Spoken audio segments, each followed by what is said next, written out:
Преди почти 2 години Радостин Русев започва организирането на кампанията. Сега десетки хора се събират всяка неделя, за да сортират, рециклират и творят с изхвърлената пластмаса и с помощта на други доброволци. Проблемът с рециклирането е значим и е много широко разпространен във всички държави на тази планета и се основава на навици.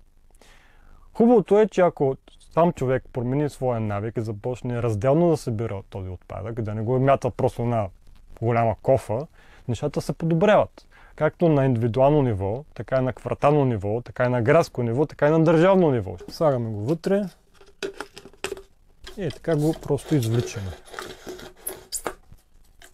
Малко по малко, без ток, без топлина, чисто просто срязване.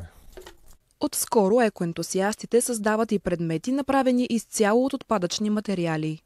Това е торбичка, джобче, направено от стари скъсани нейлони, които са изплетени с две куки. Това е ремонтирано столче, рибарско, на което му сменихме седалката, като я направихме от лента от туба за вода.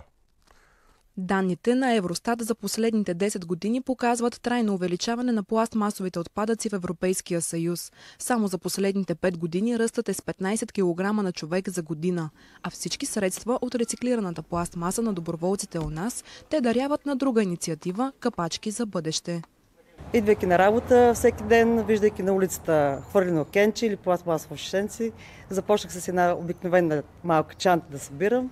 След това направихме пред самите помещения, в които работиме, изработихме касетки и виждаме, че вече резултатът е на лице, защото от една седмица, почти всеки ден, тези въпросните касетки са пълни догоре. Освен с помощ с логистиката, организаторите се надяват и на повече доброволци, които да се включат в кампаниите. А който не планира да направи нито едното, нито другото, Радостин призовава поне да не замърсява.